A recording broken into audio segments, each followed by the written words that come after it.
자, 주식 해외선물 전문가 션타임입니다. 반갑습니다. 자, 오늘도 시장 포커스 나우 통해서 전주에 있었던 시장 흐름에 대한 분석과 그리고 오늘 있을 시장 흐름에 대한 예측 잡아볼 수 있도록 하겠습니다. 자, 시작하기 전에 앞서서 오늘 공개될 발표될 경제지표 일정 먼저 잡아보고 시작해보도록 하겠습니다.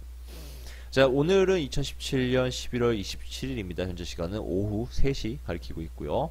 자, 오늘은 월요일장입니다. 자, 월요일장이기 때문에 그렇게 발표되는 주요 경제지표들은 많지 않습니다. 다만 12시에 발표되는 미국의 신규 주택 판매는 주요 깊게 보셔야 될 필요는 있다라고 보시면 될 것 같습니다.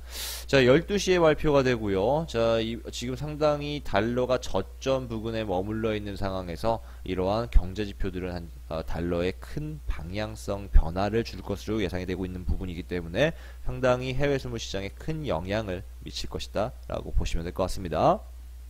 자, 그럼 본격적으로 시작해 보도록 하죠. 자, 유가를 보도록 하겠습니다. 자, 5일 같은 경우에는 저번 주 목요일과 저번 주 금요일 연이은 장대 양봉을 그리면서 추가적인 상승을 이어갔었는데요. 자, 이러한 이유 뒤에는 캐나다 업체가 운영하는 키스톤 송유관의 가동이 중단되었다라는 소식 때문이었습니다.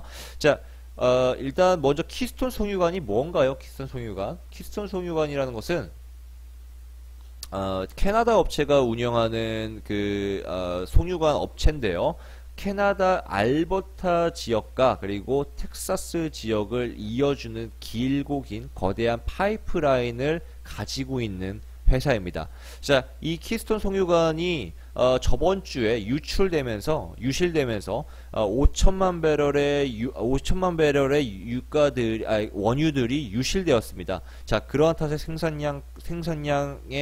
미국의 생산량에 제재가 걸렸죠. 그러한 탓에 큰 폭의 상승세가 이어졌었다라고 보시면 될 것 같습니다. 자, 이거 파이프라인 보시면은요, 지금 어마어마합니다. 거진 한 1,500km, 한 2,000km, 1,500km에서 1,800km 정도의 길이로 제가 알고 있는데요. 휴스턴에서부터 이어지기 시작해서, 네, 여기 알버타 지역까지 길게 이어지고 있는 파이프라인입니다. 자, 그렇기 때문에 지금 상당히 유가의 방향성은 오펙과는 관계없이 저번 주 상승한 모습인데요. 자, 이번 주 오펙의 유가를 움직여줄 재료들이 너무나도 많습니다. 첫 번째로 오펙K, 그리고 두 번째로 바로 미국의 원유 재고 지표입니다. 자, 왜 우리가 지금 이 두 가지를 주요 깊게 봐야 되느냐?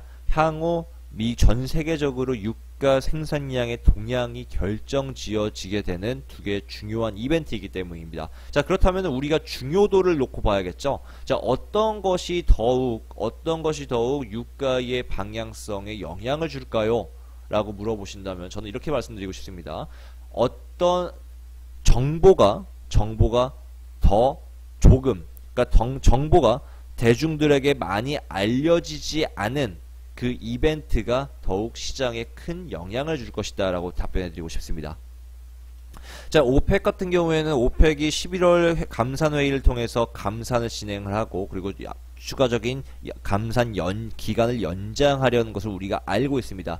자, 그렇기 때문에 유가는 그게 시장에 이미 반영되어서 큰 폭의 상승세가 이어졌었던 거였죠. 바로 오펙이 유가 생산량을 감산시킬 예정이고 감산 기간을 연장시킬 것이다 라고 줄곧 예고했었기 때문이었습니다. 자, 그렇다면 미국의 생산량은 상대적으로 오펙의 향후 계획보다는 알려져 있지 않나요? 네, 덜 알려져 있죠. 그렇기 때문에 미국의 생산량 동향이 사실상 오펙의 생산량 동향보다 더욱 중요한 이유입니다.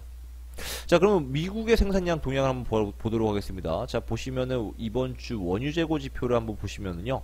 자, 유가는 지금 상승세를 꾸준하게 이어가다가 하락세로 그러니까 생산량 유가의 재고량이 더욱 증가하는 모습이 계속 보이고 있습니다. 저번 주 한 차례 하락했지만, 자, 이러한 하락세는 잠시 잠깐의 하락이라고 보여지고 있고요. 지금 상당히 유가 생산량이 증가되는 모습을 EIA가 미국 에너지청이 공개를 했습니다. 자, 이러한 모습 속에서 자, 유가가 추가적인 상승은 어느 정도 제한적이다라고 보시면 될 것 같습니다. 자, 기술적으로 바라봐도 지금 현재 상단 추세선 저항으로 인해서 다시 하락했을 때 자, 53포인트, 53달러까지 한 500포인트, 500달러까지 자, 500틱 정도 가량 한 추가적인 하락이 이어질 수 있는 가능성이 높다라고 보시면 될 것 같습니다. 자, 오히려 저희 지금 매수 대응할 시점이 아니라 이미 유가는요 고평가되어 있고 지금 고점 부근이다라고 보시면 될 것 같습니다. 상당히 지금 현 위치에서 차익 실현 매도 매물대로 인한 하락이 이어질 예정이다라고 보시면 될 것 같습니다. 자, 5일은 58.50 라인 매도 진입하도록 하겠습니다. 58.50 라인 매도 진입해서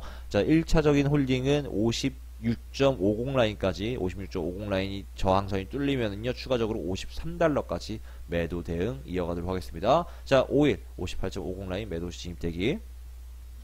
자, 금은 저번 주 한 차례 횡보하는 모습 보였습니다. 자, 크게 미국의 시장이 휴장하는 탓에 크게 움직여주지는 못했죠. 자, 금은 유로의 강세에도 불구하고 엔화의 약세로 인한 달러의 박스권 속에서 저번 주 큰 폭의 움직임은 없었던 상황이었습니다. 자, 미국의 추수감사절을 맞아서 소매 판매가 상승할 것으로 기대되는 만큼 달러의 저점 매수 심리는 더욱 붉어질 것으로 예상이 되고 있습니다. 거기에 따라서 금의 하락세도 예고가 되는 부분이고요. 자, 다만 이번 주 세제 개편안에 대한 영향으로 인해서 금의 추가적인 상승폭은 열어두고 있는 상황입니다. 자, 반대로 봤을 때 제롬 파웰의 청문회 속에서 한 차례 상승세 혹은 그리고 세제 개편에 대한 영향으로 금의 하락도 기대가 되는 부분이죠.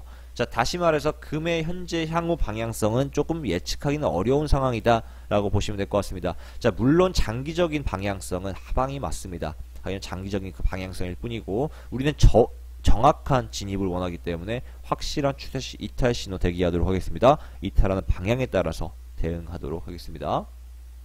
다음 유로. 자, 유로 같은 경우에는 독일의 경제지표 호조와 정치 불안이 완화됨에 따라서 유로가 큰 폭의 상승세를 이어갔는데요. 자, 저번 주 금요일과 목요일에 큰 폭의 상승세를 이어갔습니다. 독일의 연립정부 형성 실패 이후에 정계가 빠르게 안정화되어 가고 있고 또 재협상의 여지도 보이고 있는 탓인데요. 다만 이러한 유로가 크게 상승할 수 있었던 이유 뒤에 중에 하나가 바로 추수감사절을 맞아서 미국의 시장이 열리지 않는 탓에 달러 거래량이 줄어들면서 달러의 약세를 보인 것이 유로 상승에도 주된 원인이 되었다라는 점을 따져봤을 때 유로는 다시 한 차례 고점 매도가 유리하다라는 점 기억하시면 될 것 같습니다. 자, 유로는요 어쨌든 간에 지금 뭐 전반적인 지금 1.160포인트 기준으로 다시 반전 상승하고 있지만 여기서 추가적인 1.20 라인을 돌파하는 추가적인 상승세는 보이지 않을 것으로 예상되고 있습니다. 자, 오히려 1.20 라인에서의 눌림이 상당히 여기에 대한 저항으로 인해서 추가적인 하락이 1.14 라인까지 기대가 되고 있습니다. 이미 뭐 유럽의 중앙은행은 마이너스 금리를 유지하겠다라고 예고를 했고요. 유로가 상당히 고평가되어 있다는 점을 따졌을 때 유로는 매도 대응이 유리하다. 자, 1.20 라인에서 매도 진입 대응하도록 하겠습니다. 자, 다음 S&P 바라보도록 하죠. 자, S&P는 미국의 연중 가장 큰 세일 기간인 블랙 프라이데이를 맞아서 소매 매출이 대폭 상승하는 만큼 4분기 실적이 기대되며 상승 마감했습니다. 자, 이번 연도 블랙 프라이데이는 작년 매출보다도 더 높을 것으로 집계되고 있는데요. 자, 특히나 미국의 아마존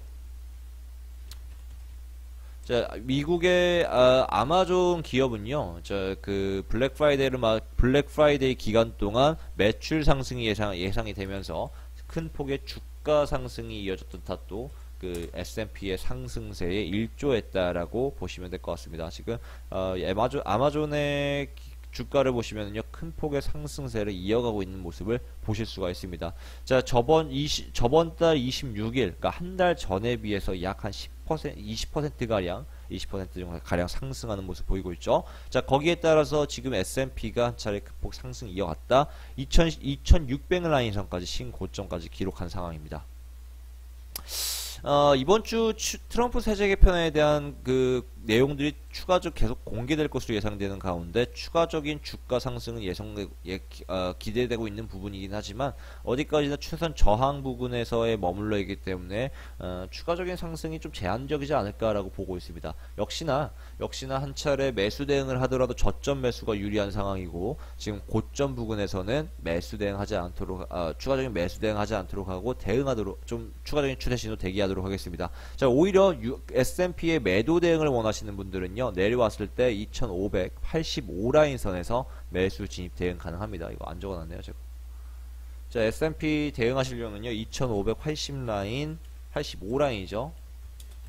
매수 진입 대기 하시면 될 것 같습니다. 자, 그래서 오늘 이렇게 좀 정리해 보도록 하겠습니다. 자, 5일 같은 경우에는 58.80 라인 매도 진입 대기하도록 하겠습니다. 자, 금은 추가적인 추세 신호 대기하도록 하고요. 이탈하는 방향에 따라 추세 신호 드리도록 하겠습니다. 자, 유로는요, 고점 매도 대응하도록 하겠습니다. 1.20 라인 매도 대응하도록 하죠. S&P는요, 2585 라인 선 매수 진입 대기 하도록 하겠습니다. 자, 오늘의 시장 폭스 나오는 여기까지.